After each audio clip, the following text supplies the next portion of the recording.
Docteur Gilles Deluc, bonjour. Vous êtes médecin et également un spécialiste reconnu de la préhistoire. Vous avez beaucoup publié à ce sujet, en particulier un livre concernant la nutrition préhistorique. Pouvez-vous nous parler de l'histoire de l'alimentation? Alors si on reprend un point de vue, sinon historique du moins préhistorique, on se rend compte que pendant 2 500 000 ans, nous avons vécu de la viande maigre, du gibier, du poisson, des plantes à fibres, de fruits, de l'eau, le tout acquis au prix d'un certain exercice physique. Ça a duré 2 500 000 ans, et puis patatras, il y a 10 000 ans, arrive ce qu'on pourrait appeler la catastrophe néolithique, avec bien sûr un point d'ironie, c'est-à-dire que nous inventons la culture et l'élevage. Et tout va changer. Nous introduisons les farineux, nous introduisons les animaux gras, et puis lorsqu'arrivera à la fin de... il y a 2 siècles, à la fin du 19e siècle, la révolution industrielle, on va y rajouter les sucres rapides, on va y rajouter les graisses saturées. Bref, on marche vers la catastrophe. Si bien que on a pensé, nous avons pensé, au fond que revenir à une alimentation de type préhistorique n'était pas une mauvaise chose, c'est-à-dire, encore une fois, des animaux pas trop gras, du poisson, des légumes, des plantes à fibres, des fruits, pas trop de vin, et le tout acquis au prix d'un certain exercice physique. Voilà, si vous voulez, à peu près la trame des travaux que j'ai faits. Je n'ai pas été le premier à les faire. Boyd Eaton, à Atlanta, y avait déjà pensé, en Géorgie, aux États-Unis, il y avait déjà pensé. En fait, il n'était lui aussi médecin, mais il n'était pas préhistorien, il était anthropologue, et il s'est fixé sur des comparaisons, non pas avec la préhistoire, mais avec l'anthropologie, ce qui revient un petit peu au même. Et quel était le pourcentage d'aliments d'origine animale consommés par nos ancêtres préhistoriques? Alors, on ne peut pas répondre de manière absolue, puisque tout a varié, toujours et tout le temps. Il y a eu quelques moments dans la préhistoire de l'homme, bien entendu. Je ne parle pas du tertiaire où il faisait très chaud et humide, mais pour la préhistoire de l'homme, il y a eu des moments où il y avait un climat tempéré, comme le nôtre. Je prends l'exemple de Lascaux, il y a 17 000 ans, mais il y a eu bien sûr, comme chacun sait, les fameuses glaciations. La dernière glaciation, la glaciation de Würm, correspondant aux Néandertaliens et aux Cro-Magnons. Glaciation, il ne faut pas imaginer que c'est la banquise avec des ours blancs et le blizzard qui souffle tout le temps. Non, les glaciations, c'est 5 degrés Celsius de moins qu'aujourd'hui. Bref, le climat de la Scandinavie. Mais ça suffit pour que les glaces du pôle descendent jusqu'à la latitude de Londres et pour que les glaces des Alpes, par exemple, aillent jusqu'à Lyon. Bref, il fait quand même pas très chaud. Et la part végétale et la part animale dans l'alimentation va donc varier. Lorsqu'il fait froid, la part carnée, la part animale dans l'alimentation est d'ordre de 80%. Pensez aux Inuits, par exemple. Et la part végétale, 20%. Et lorsque la température se radoucit, eh bien, c'est à peu près, un peu comme aujourd'hui, en définitive, une part animale qui représente environ 20% et une part végétale qui représente 80%. Est-ce que des hommes préhistoriques ont été purement carnivores? Alors, il y a au moins 2 exemples qu'il faut citer. Vous avez raison de me tirer dans ce piège, il n'en est pas d'ailleurs. L'un, ce sont des hommes de Belgique, à Sclin, et les autres, ce sont des hommes de Charente, à Marcillac. Il y en a peut-être d'autres, bien entendu. On a trouvé chez ces 2 types de Néandertaliens, ce sont des hommes de Néandertal, en ce qui concerne le carbone 13, le même quantité de carbone 13 dans les os qu'avaient les canidés découverts dans le même gisement.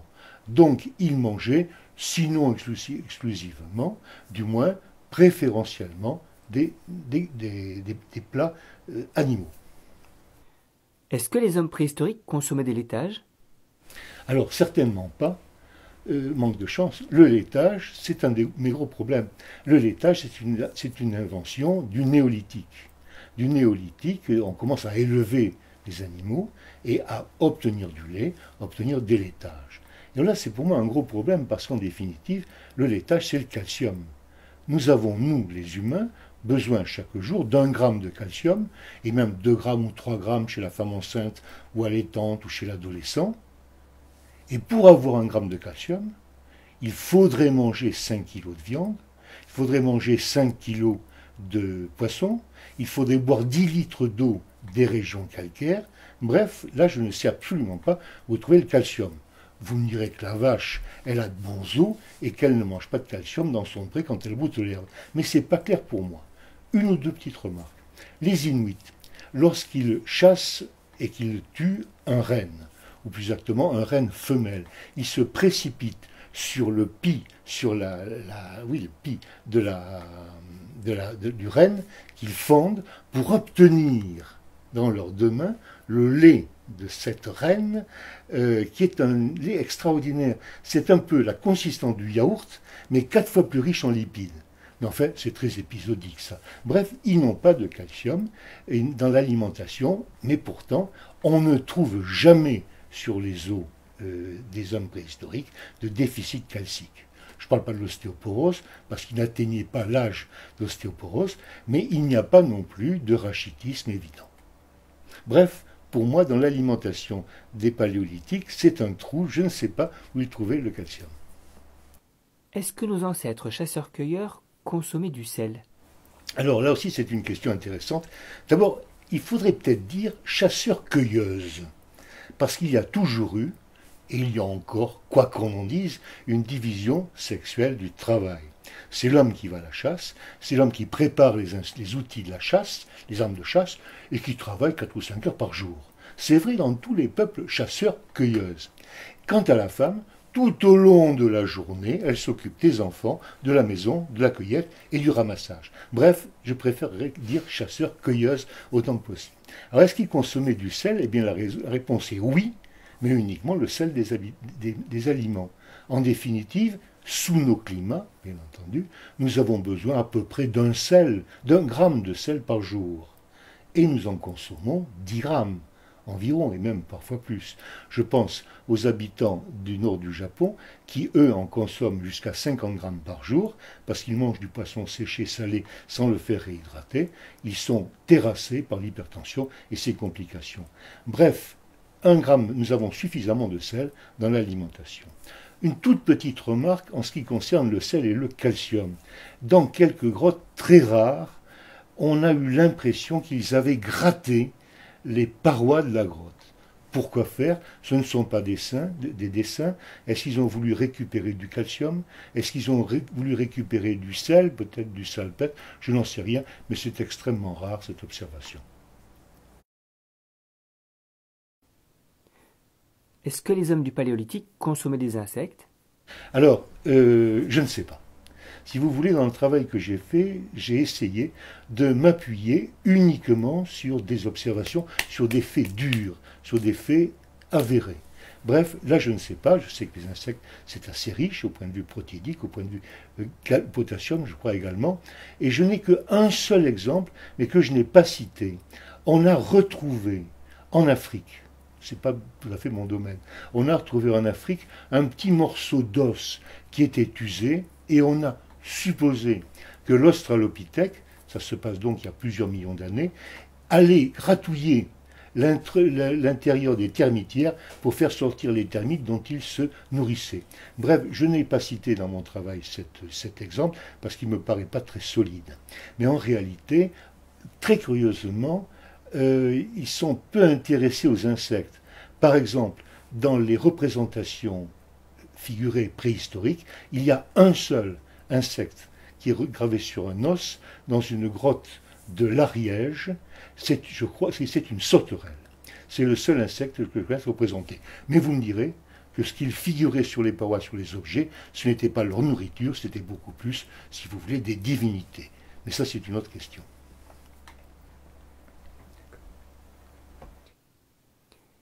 Quels aliments végétaux mangeaient les hommes préhistoriques? Alors, on trouve beaucoup de choses, on trouve beaucoup d'alimentation.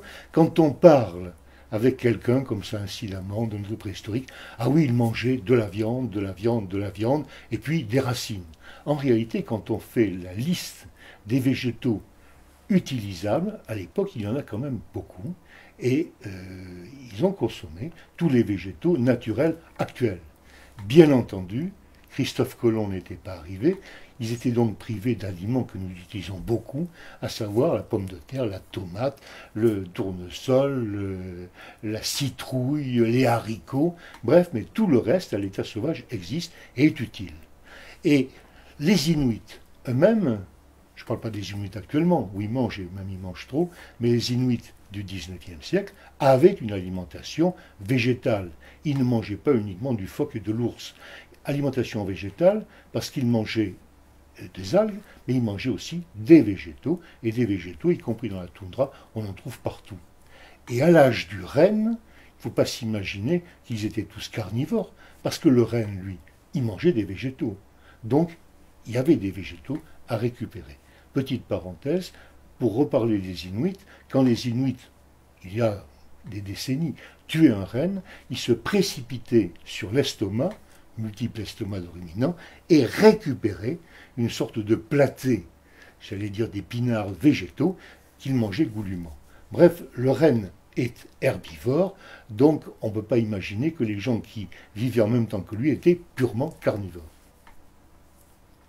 Quel était l'état de santé des chasseurs-cueilleurs?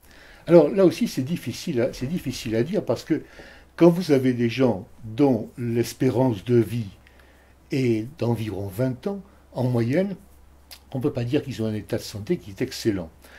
La démographie, le docteur Marie-Antoinette de Lomley, car elle est aussi médecin, a montré que, en gros, quand on naît au paléolithique supérieur, on a une chance sur deux d'abord de ne pas vivre, ce qui élimine déjà 50% de la population.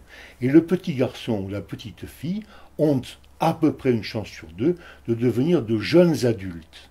Mais les femmes meurent jeunes, sans doute des suites de la grossesse et de l'accouchement, car on ne trouve guère, sauf exception, il y en a, que des squelettes de femmes, de 15 ans, de 20 ans.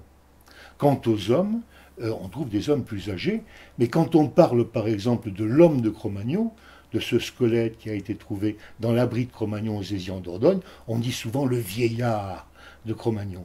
Il avait 40 ans.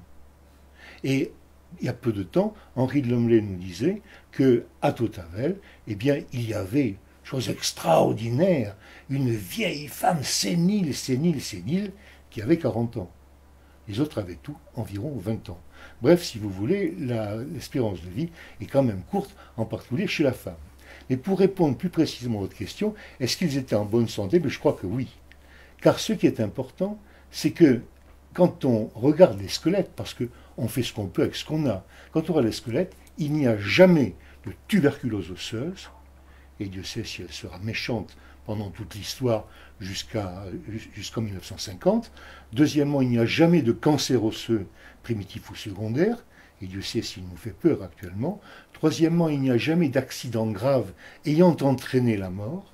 Et quatrièmement, il n'y a jamais non plus de stigmates, de signes importants de dénutrition.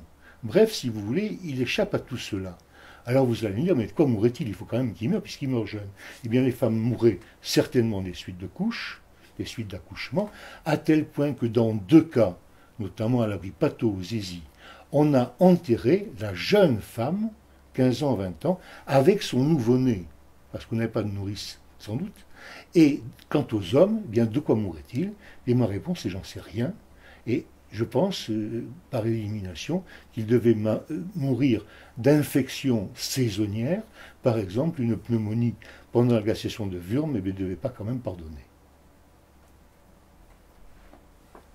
Et puis bien entendu, ils étaient à l'abri, puisque c'est un petit peu le sujet de notre conversation, ils étaient à l'abri de ce qui nous catastrophe actuellement, c'est-à-dire d'une part de ces grandes infections, y compris les toutes nouvelles, dans lesquelles l'animal a un rôle incontestable, et puis à l'abri également des maladies surcharge, c'est-à-dire de l'obésité androïde, c'est-à-dire du diabète de type 2, c'est-à-dire des affections cardiovasculaires et cérébrales.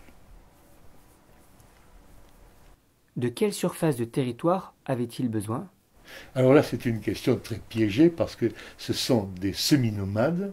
Les semi-nomades, on admet, mais le chiffre que je vais dire peut-être contesté, on admet qu'il devait y avoir en France à l'époque quelque chose comme une ou plusieurs dizaines de milliers d'habitants. Il semble bien qu'ils aient, dans la région des Hésies, je pense à l'abri Pato également aussi, que je parle, ils sont souvent revenus, c'est-à-dire qu'ils avaient un gisement de base, un habitat de base, et ils avaient des haltes de chasse un petit peu partout. Mais ils revenaient souvent au même endroit. Mais si vous voulez quelque chose comme 10, 20, 30 kilomètres de rayon pour chasser dans la journée, ça paraît à peu près raisonnable, en se déplaçant permanent.